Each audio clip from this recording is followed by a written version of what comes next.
Have you ever felt? Are you listening? Damn. さあ始まるよ、アップデートボリューム2。今回は秋、これをテーマに訪れたのは京都府は高山ダム。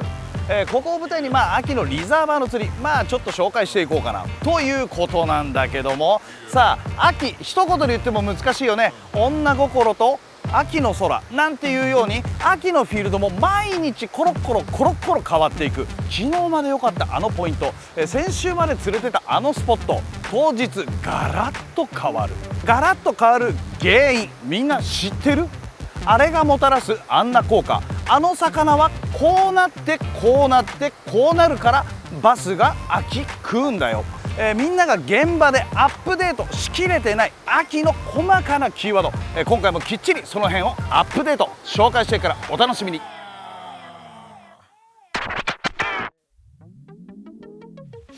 スタートはだいぶ遅いです。もうすでに7時半、なんですが、今日も朝から満員御礼でございます。相変わらず人気がすごいね。ということでね、非常に、大人気のリザーバーなんですが、季節はさらに、10月の中旬といった感じなんですが、訳あってですね、下見してるんですよ。下見というか釣りしてるんですよ。なんでもうね、今の現状俺知ってるんですよ。はい、正直に言いますと、釣れませんでそんな中で一番大事なのが、なぜ釣れていないのかっていう原因をうっすらでも自分が捉えれてるか、それとももう一体全体なんで釣れないのかさっぱり分かんないっていう、これなのか。ここってめちゃめちゃ大事なんだよね。もうね、漠然となんで釣れないかわからない、これね克服のしようがないんです。はい、もうね展開を前に持っていけないんです。ということで、このタフな環境下、なぜ釣れないのかっていう原因だよね。釣れる時っていうのは理由、釣れる理由。でも今回は釣れないというこのタイミング、この原因、自分なりには掴んでるつもりです。それはこの後ちょっとゆっくり紐解きながらやっていきましょう。どうせ午後からしか釣れないから、これも原因の中に含まれています。さあ今回もそういった感じで現場で見つけていったことをアップデートしていこう。これあれでしょう、普段のおかっぱりの動画とかで見る高山ダムの景色よりだいぶ違うでしょう。今回ね、季節感もあるんだけど、とある釣れない原因の部分において上流には入りません。普通に考えたらね、10月の中旬ってまだリザーバー上流触ってもしっかり魚いるんだけどね。でも今回は触りません。それにはしっかりとした理由という名の原因があります。なので俺初めて初めてボートスロープおかっぱりで初めて来た。でもこういうとこに来ざるを得ない状況っていうのがあるんだよね。一つに入りたかった、スポットっていうのは、人が入っていて、もう入れないっていうことで、泣く泣く諦め、でかい泣く泣く諦めて、バズいた一匹だけどでっかいのいるわ。でとある条件を満たしてるのがこの辺じゃないですかっていうことで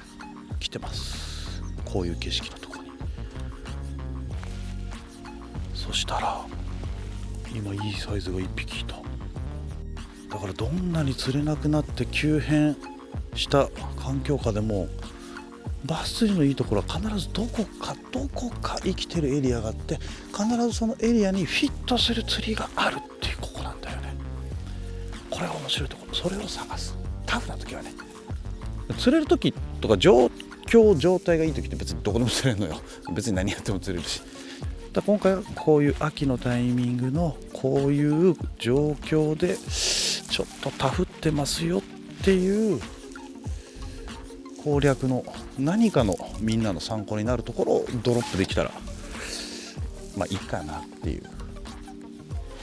釣り人の本音言うと、そんなのなんでいちいち他人に教えてやんなきゃいけないんだよっていうのはあるんだけど、本当にね釣り人だから俺あるんだけど、でもこういった情報を役立てるも役立てないもあなた次第。朝釣らなきゃみたいなテンションはもういらない季節だね。朝行きたい場所とか朝生きる場所はあっても朝釣らなきゃ終わりってことはまずないよ、バス釣りやってて。ただ朝こういう晴れた日だったらね、朝シェードができる場所、朝のシェードを生かす場所とかはね、そういうのはまああるけど、ただ今回はねどっちかっていうと今日はいい天気だけど日中しっかり晴れて氷水温が上がるっていう、ここが大事だよね。なんか秋ってぼやけちゃうじゃん、どうしても。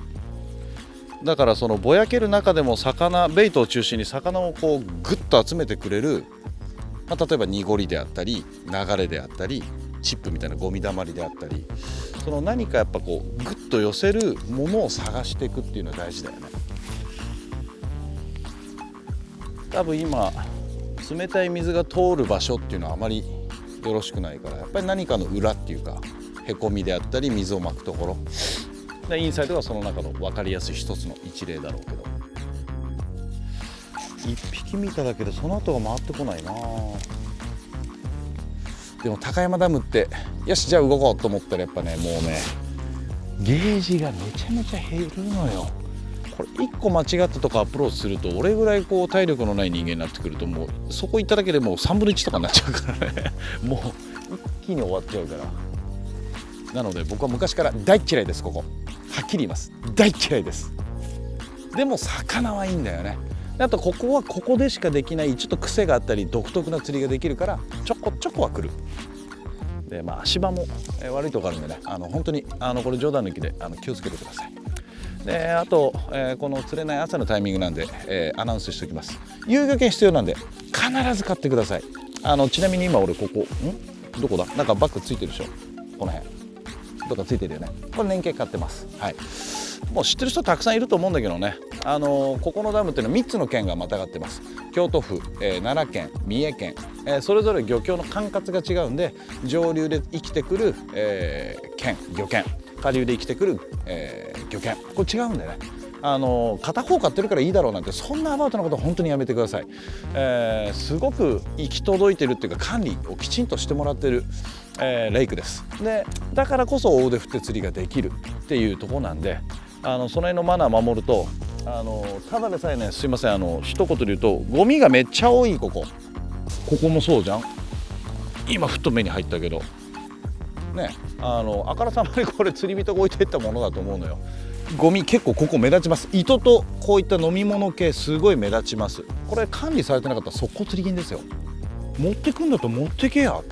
てそれだけのことなんだけど、なんか意味不明に置いていく人がいます。まず一つにちゃんと券を買う。で次に当然なんだけど守れないこのゴミ問題、あとマナー、駐車マナーね。はい、駐車マナーここまだいいと思います。これだけちゃんとやればここもずっと守られる、ちゃんと安心してバス釣りができるフィールドなんでね、そこのとこよろしくお願いします。さやさん今何時ぐらいですか？8時20分45分。8時45分ですか。ちょっと移動します。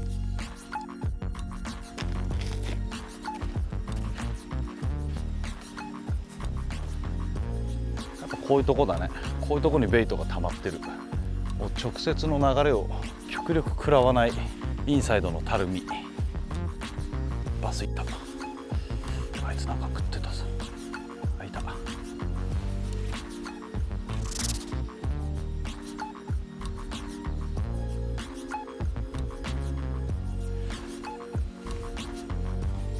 行った。でもやっぱインサイドだね。もうどう考えても流れを直接食らわず水温が一番早く上がりやすい場所だよね。でなぜ今回そういう状況に陥っているかというと、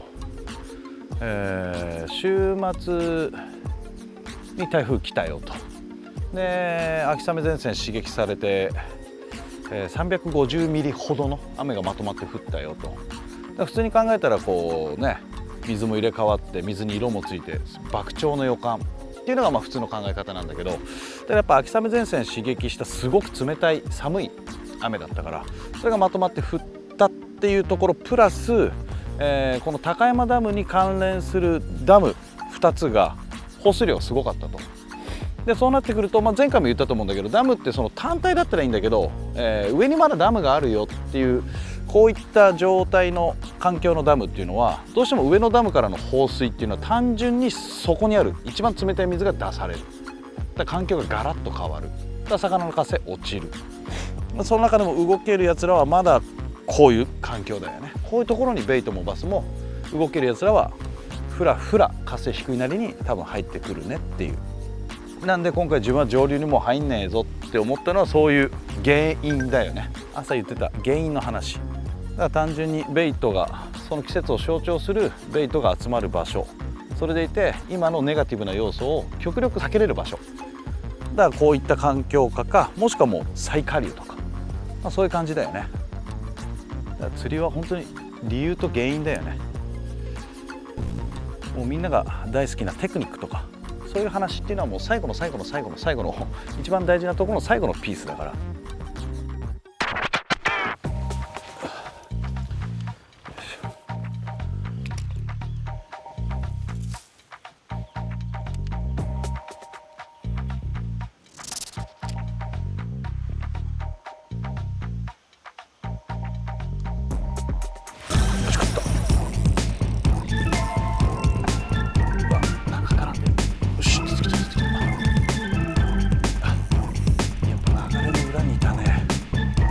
流れ嫌ってるな、徹底的に。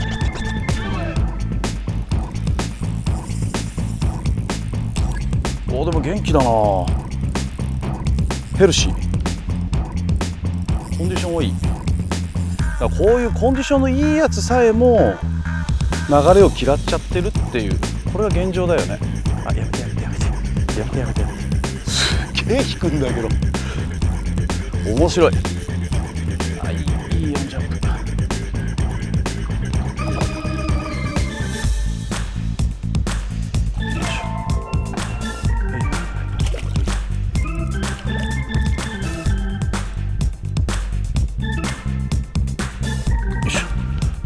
もうね、正直コンディションはもう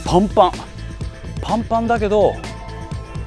こういう水をまく本当にギリギリのところにいるんだよね。こういうところに。だから本来こういったコンディションのいいやつっていうのは絶対にあっち、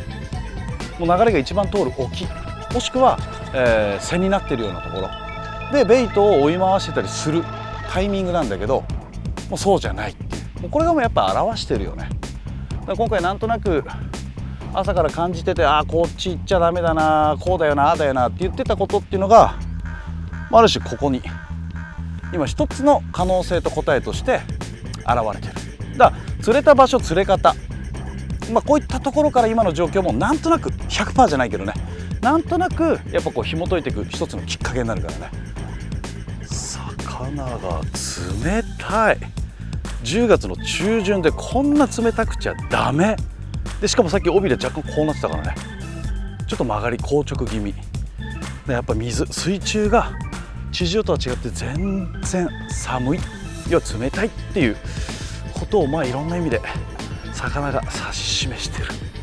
さあここからどうアップデートしていくか、こっからの追い込み方が大事で、なんでここが釣れたかっつったら、この大岩ってとこにこうね目が行きやすいんだけど、この大岩のちょっと向こうに岸から張り出してる水中の岩があるんだよね。だからここいい、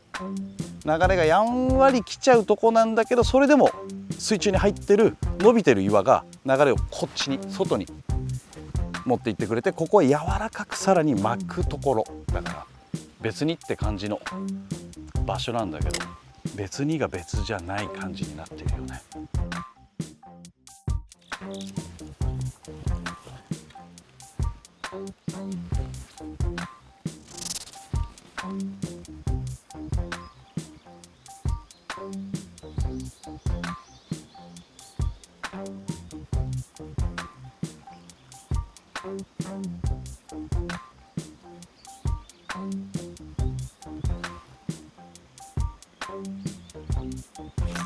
あ、バレた。25センチぐらい。一応いたね。ここなんか思いっきりへこみだからね、カレントはブロックできるから。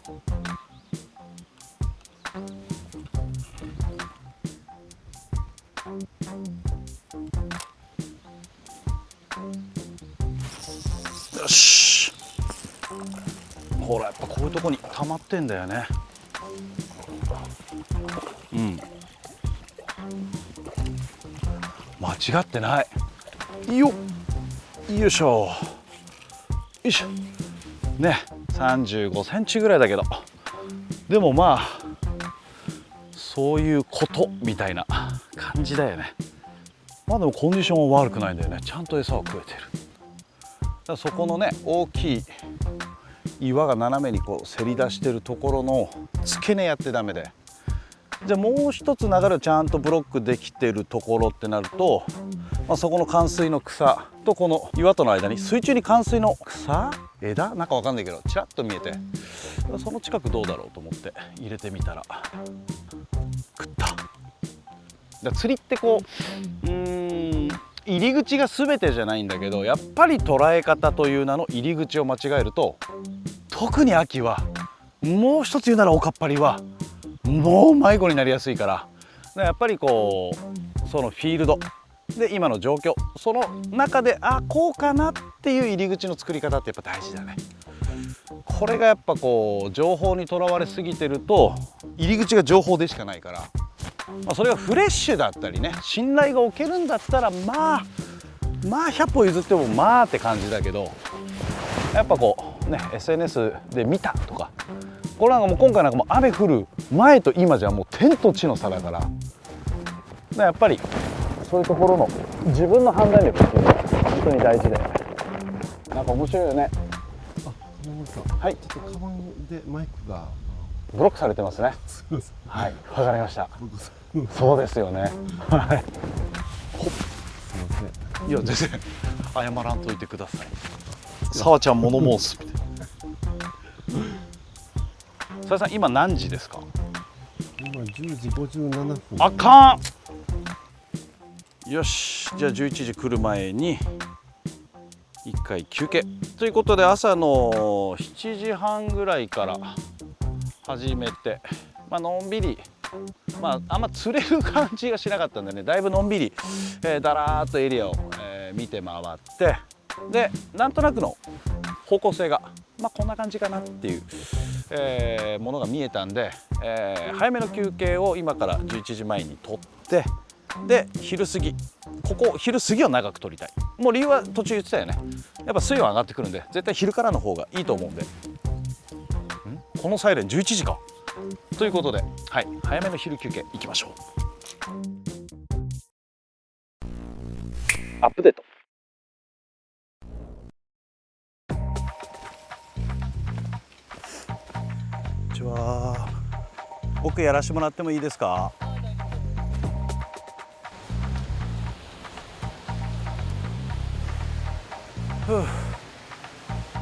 久々に見客モードだった。ということで昼休憩明けです。でやってきたのは最下流のワンド、インレットから出ると。単純に下流の方が水温安定するからね、大雨の影響、低水温食らいにくい。で山からの水が入ってきてんだけど、別にこの上にダムがあったり放水されてるわけじゃないから、単純な水、で冷え切った水ではないっていう、そこがプラス要素だよね。息整えてからやんないと釣れるもんも釣れないよ。よいしょ。単純に落ち鮎絡んでるから、ここは釣りがだいぶ変わるね。釣りがだいぶ変わるっていうか、変えなきゃ意味がない。もうここはもうスーパーマッチザベイト、そっちに寄せていくといった感じ。まずはテールフックなしから行ってみようか。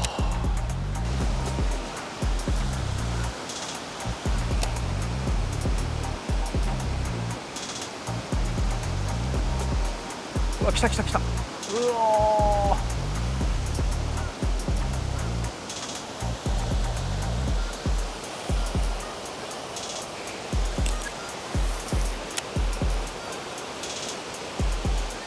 うわあもうターンした。あ、落ちてきた落ちてきた。あの黒いやつ、あれあれ、あれ落ち合いです。もうヘナヘナしてるやつ、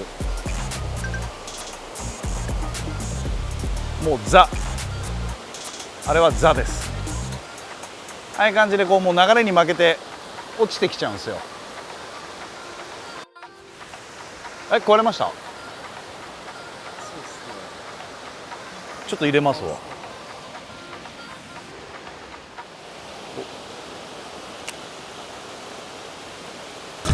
よし食った。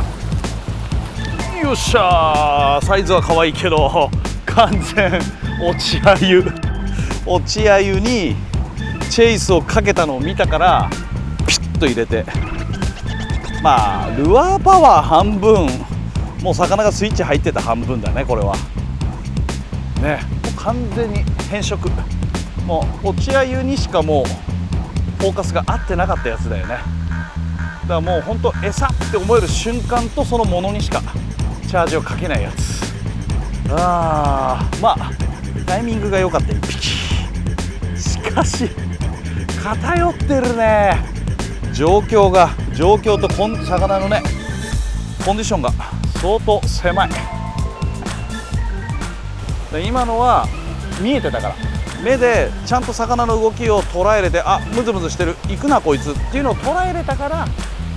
釣れたもう単純になんで魚を確認しながらやってたかったら、そこに落ちあゆとあとカワムツかな、追い川かな、なんかちょっといるんだけど、それの左側に位置してたんだよね。ちょっとボトムでじーっとしてたから、かなり目を凝らしてみないと分かんない魚だったんだけど、そいつが上流に対して、こっちが頭だとしたらこうなったから行くなと思って、で行く方向、もう追い込む場所は絶対限られるからね。だからそのチャージかける方向に先回りで入れたっていう、そういう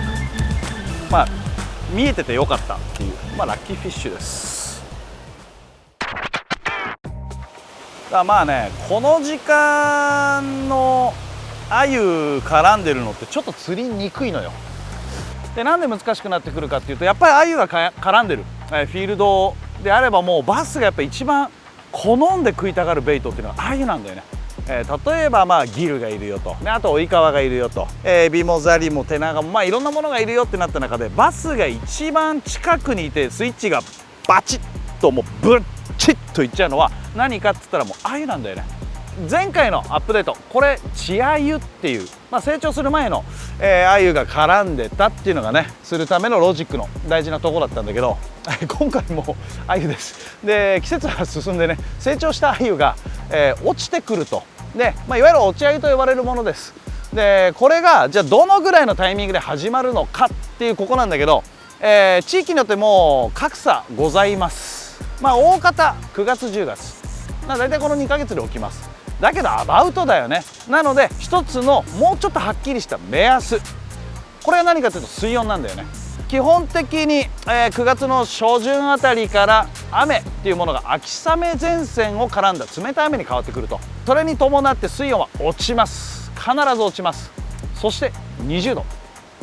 ここなんだよね。落ちアユのきっかけ、アユが落ちていく水温の一つの目安として覚えておいてもらいたいのが、水温が20度。今のこの訪れている高山ダムの水温、下流域で、20度前後で、上流域で、16度、4度の差なんだよね。結構な差だよね。それはもう午前中に言ったその展開だと思います。なのでもう十分それに等しい、一つの目安に等しいっていうこれで、あと天気、この晴れの天気でアユが落ちるっていうのは基本的にあまりないです。さっきも言いましたね、秋雨、要は雨が絡んで水温が落ちて下る、これが落ちアユです。なので晴れてる時に、玉でわらわらわらわらって落ちることってあんまりないんですね。なので基本的に雨が絡んだ時、これが落ちアユ最大の狙い目です。でもう一つ言いましょう、時間帯、これも朝昼夕、どこで落ちるか、どこだと思いますか？知らない人はちょっと一生懸命考えてみてね、想像してみてね、いつだろうね。はい、これは、基本的に夕方です。厳密に言うと夕方から夜です。この暗くなったタイミングで落ち始める。なので朝落ち鮎を期待して鮎が落ちてきそうなところに狙って入るぜ、ちょっと違うね、基本的には夕方そこに合わせて入るっていう方が、期待できます。でさらに言うと雨が絡んだ天候、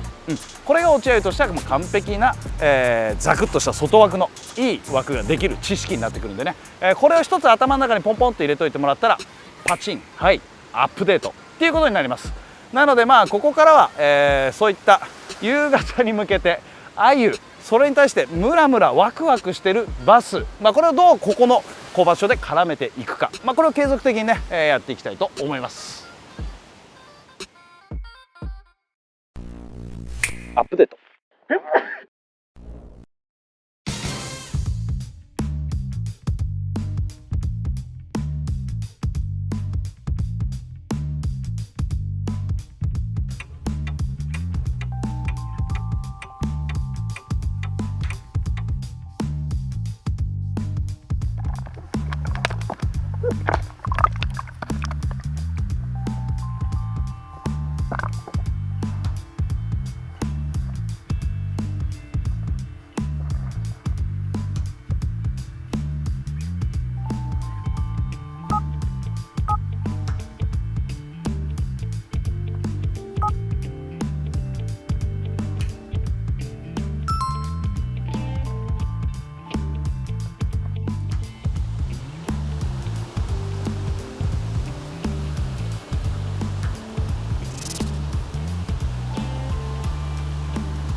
よっしゃ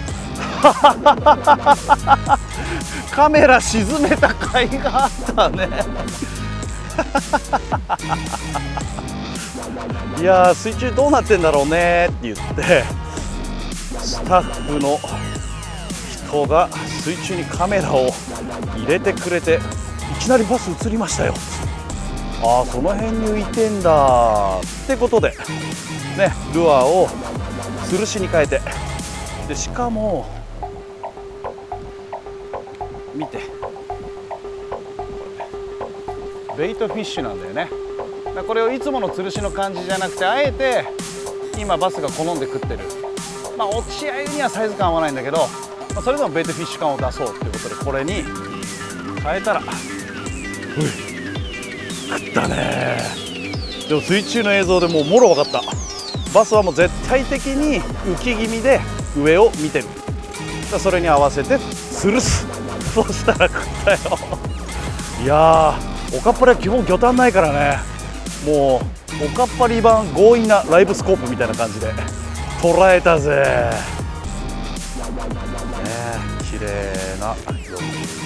チぐらいかな、見ます。鮎の量が増えた。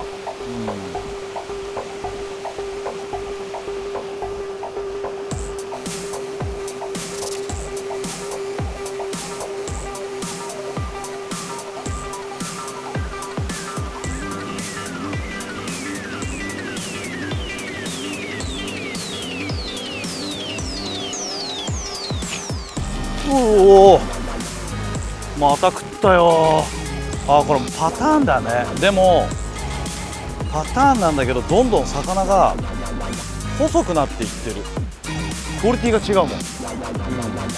だから本当に鮎を食いたいやつをはめる釣りではない。ここの場所に対しての釣れる釣りっていうだけでね、まあでも正解だと思う。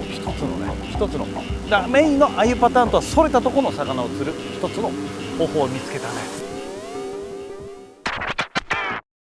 ただ狙ってる魚が今釣れる環境下にない時にやっぱいろいろ試してみるっていうのはこれは大事だよね。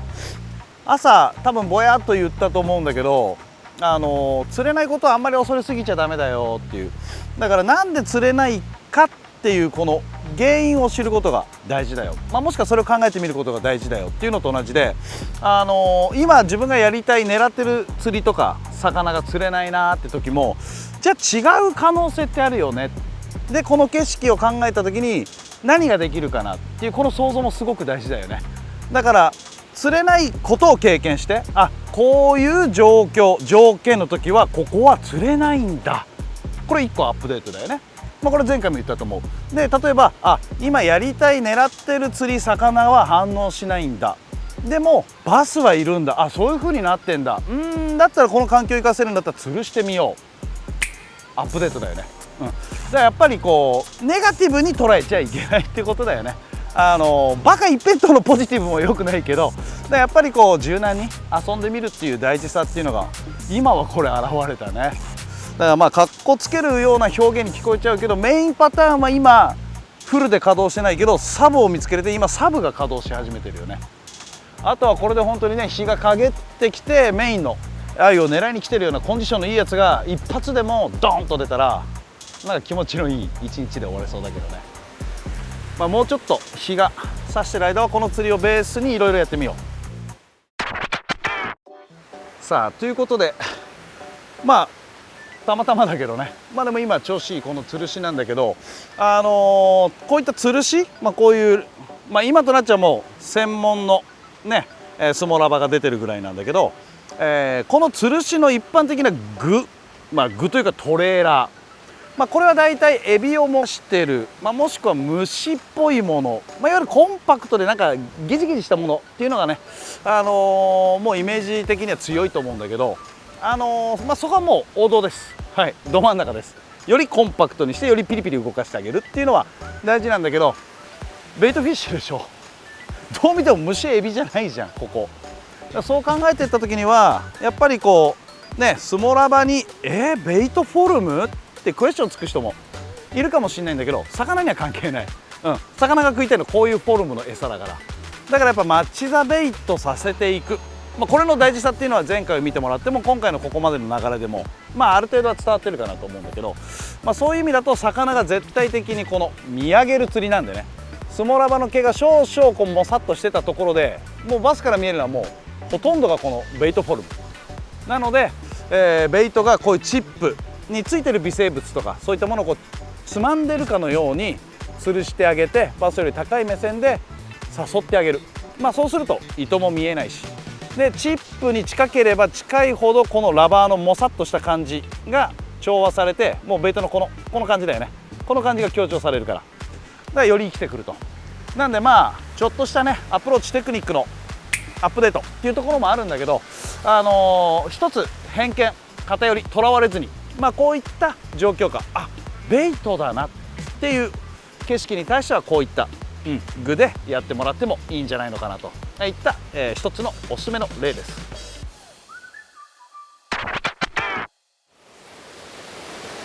4時半ぐらいですか。4時50分、もうそんな経ちました。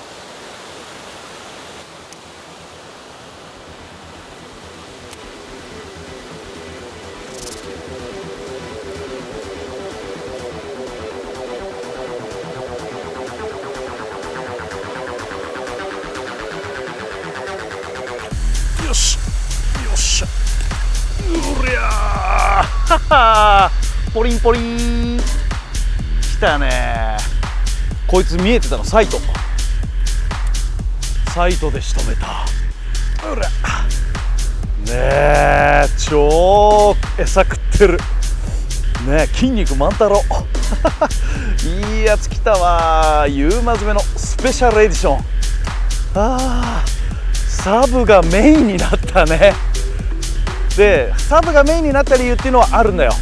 メインが生きてこないその原因でサブが生きてくるその理由、それが完全にある。しかしやっぱ決めつけはダメだね。やっぱいろいろ可能性を探る、それがやっぱり大事だわ。これは SNS では見つけれないね。実際現場に来て自分で変化を感じて合わせていく。その中のいい一例、いいじゃん、いいでかいバス、かっこいいね。万太郎、まさにフィーディングのホットベリー、餌食ってるね。さっき釣った時にも言ったんだけど、サブのパターンがもうメインのパターンに変わっちゃった、その原因はどこにあるかっていうと、落ちあゆなんだよね。落ちあゆがへなへなへなって落ちてきてくれるんだったら、それをプッとバスは行きたいわけだから、刺してきてるバスを見てもそれ待ちなんだよね。だからまだ流れに対してどうにか泳げてるものに対してはチャージかけない。だからこっちになったっていうこと。だから本当にヘナヘナがまめに落ちてきてんだったら、もうメインで考えてたスイムベイトとかね、フィネスで、ちょっとこうシャローレンジをゆっくりゆっくりっていう釣りが絶対にはまってんの。でもそうじゃなくて、サブで今日たまたま見つけたのが、メインに変わるっていう、やっぱり来てみなきゃ分かんないなっていうのと、個人的にもこのこういう風に吊るしが生きてくるんだねっていう、秋のこのタイミングでっていう、これちょっと勉強になって、個人的にもちょっとアップデートっていう、楽しい一日でした。はい、ということで明日またここに来るかどうかっていうのがちょっとどうだろうね。正直単日の釣果としては多分今日俺高山で一番釣ってると思います。おかっぱりでは間違いなくっていうぐらい自信がある。だからそれぐらい、釣れてない中でいい釣りができたかなと、いったところはあるんだけど、明日やろうと思ってもね、多分エリアかぶる、で釣り方もかぶる。なんでちょっと違う楽しそうな場所とか楽しそうなことができそうだったら、明日の朝違うところにいます。はい、それも特にないなとなればすいません、また同じことを繰り返すことになっちゃうけど、またこの高山でやってると思うんで、とりあえず、初日はこんな感じでした。楽しい一日でした。お疲れっす。アップデートさあ明けて2日目です。装いも派手になってね、今日ね真っ赤だね。はい、ということで、時刻知ってる？時刻さやさん今時刻何時ですか？14時。はい、14時でございます。遅いっつって遅いっつって、理由はいくつかあるのよ。私事ではございますが、先週からですねずーっと現場に出てまして、休むことなくずーっとやってましたら、体力の限界を迎えました。これが一つ、もう一つは何かと申しますと、昨日も終わり際に言ったかな、もうちょっとこう可能性は多分引き出したというところで、今日新たな展開が組めないっていうところで、ゆっくりでよくないっていう、はい、ふざけた感じでございます。はい、ということでこのふざけた2つの要素で、スタートは2時、日暮れは5時、はい、あと3時間です。はい、いいんです、3時間で十分なんです。なんで、昨日の答え合わせをちょっとやってみようっていう、もうそれだけですね。はい、なんで昨日一番ストロングな感じを受けたここのスポットで、そこで昨日と同じことが起こるのか、それとも昨日とちょっとまた違う、やっぱ秋は日替わりだねっていう、こういう展開になるのか。はい、それをこの3時間でちょっとやってみたいんですが、先行者は、やはりいます。はい、ということでちょっと先行者の人の立ち位置だったり、そういうのをもうもろもろ見ながら、失礼のないように、ここちょっとアタックして2日目は、そんな感じでやっていこうと思います。昨日ね一切撮ることもなかった、こういった景色です。これはね高山ダムの中でも極めて難易度が低い、いわゆる、星5つある中では、これ1に属する場所なんです。はい、でもねこれで1なんです、ね、これ雰囲気出てます？さやさんこの雰囲気、5のところもあるんです。はい、死んでも行きたくないです。はい、ということで足腰鍛えられるのよここは。よいしょ、奥行ってもいいですか？1本でかい。ちょっと僕だけ降ります。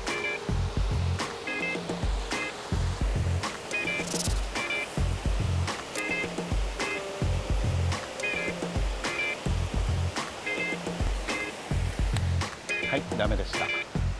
なんか昨日と似てんな。水位が増えてればね、本湖側からのバスの供給もあっただろうけど、で岬が水深も1メートルもなくて、水深5、60センチ、ゾーンを通ってバスは上がってこなきゃいけないから、でチップが減ってる、ゴミが減っちゃってるから余計怖がって上がってこない。でチップが減るとベイトが集まる要素が減る。ちょっと供給はね期待できないね。昨日と同じ魚を相手にしなきゃいけない。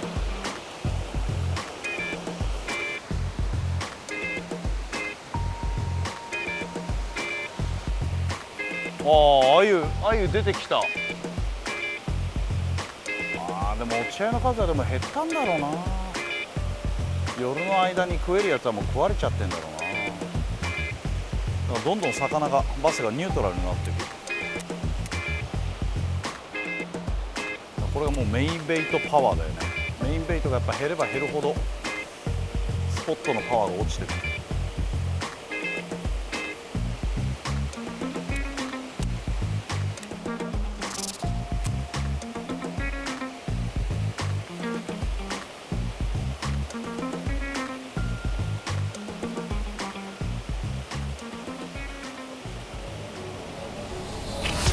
よしよっしゃよしふふほらポンポコの万太郎ねえ50はないんだけど、でも形が超いい形。ザ・万太郎いいコンディションしてるね。でもやっぱり生きてたこのパターンが今一番強いっぽいね。で今日もやっぱり昨日よりも落ち合いが減ってる感じがする。だからやっぱどんどんスポットパワーが落ちてきてる分、やっぱりこういった工夫が必要っぽいね。まあこれが確認できただけ今日足を運んだ価値はあったね。しかしいい魚が釣れる。もう見て張り傷も全然ない。でいいとこ食ってるね。ど真ん中。ナイスフィッシュ。タイミングは当然ながら大事だけど、でもやっぱ場所と釣り方が合ってないとタイミングもおのずと合わないからね。もうアユ自体の存在がもうだいぶ少ないからね。もうこの後は、何日か経ってよっぽど本湖側からまたねアユがこうふわーっと来ない限りはないだろうけど、また落ち合いのムードが高まるとよりその落ち合いをイミテートした強めの方向の釣りがドンとはまるし、でそこのバスにとって期待値が上がらない中でやっぱこういった工夫っていうのはやっぱ必要ってことだよね。今回なんかもね、釣りに来る前にまとまった雨、台風絡みのまとまった雨がこうドーンと降ったんだけど、雨が生きてくる生きてこないってこれあるじゃないやっぱり。で一つの基準ね、これ絶対じゃないんだけど、水温が20度を下回り始めたタイミングで冷たい秋雨前線の雨が大量に降っちゃうと基本はマイナス。やっぱ水温がそこでガクッともう一回落ちちゃうから。だからちょうど夏なの秋なのっていう境目って水温25度だと思うんだよね。暦でいうと大方9月、この辺っていうのは雨がもう単純にプラス。やっぱり、暦的あと水温的にだいたいこの辺がボーダーだっていうところが20度だ。ここで、雨がマイナスに動くだろうな、じゃあ雨の効果が少しマイナス効果が少しでも少ないエリアを選ぼうとか、そういった考え方ってやっぱ大事になってくるからね。だから今回は、もうまさにそのちょうどボーダーだったよね。下流域が水温20度前後で上流域が、水温が16度7度、そういう感じだったからね。もうちょっとやろうかね。確認はできたけどせっかく来たからね、釣れるんだったらもうちょっとやってみてで終わりにしましょう。でも今食ったところって境界線よりちょっと思ったより後ろだったね。チップがある境界線にバスが常にスタンバってるイメージはあったけど、思ってるよりやっぱこの辺だるくうろうろしてる可能性はあるよね。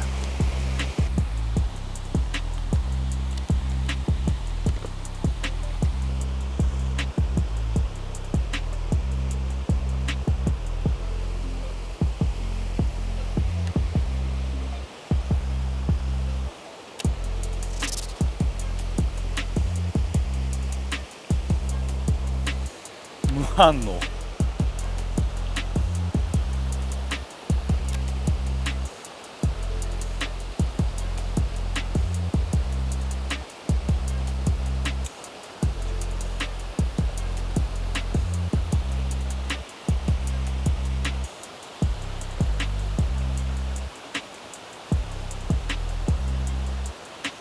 よし、しよいしょ、うりゃ技あり1本。今のはもうリアクションだよね。お魚くんはフォールでナチュラル演出で食わせる。で逆にこのファンタスティックは沈めて待っといて、通りかかったところをリアクションで、なんかS 字のバリューに近い感じだよね。ずーっと見せといて、気にさしといてピュッっていう。ね、ちょっとポリンポリンではないけど、まあレギュラーコンディションのいいバスじゃん。どう？まさにファンタスティックな一撃だったね。親父ギャグか。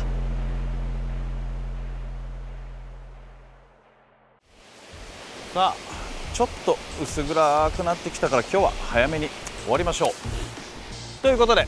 今回ね秋、これをテーマに、リザーバーのおかっぱりということでやってきたんだけど、基本ここでアップデートとしてみんなに伝えたかったことっていうのは状況変化、それをどう捉えるか、最初にも言ったけど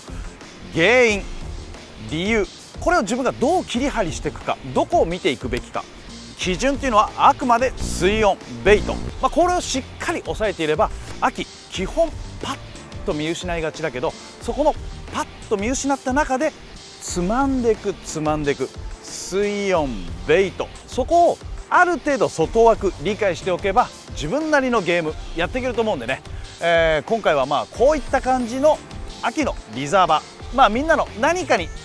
アップデートしてもらえればいいかなと思うんで、また次回違う季節の違うフィールドでお会いしましょう。よし、お疲れでした。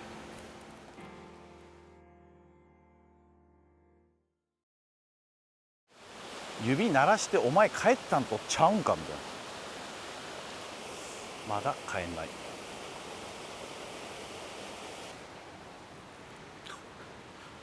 あと数頭吊るしたら終わりにします。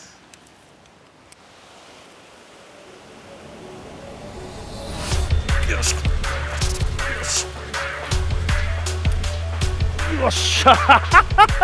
ふと暗いよー、もう暗いよ食ったぜー。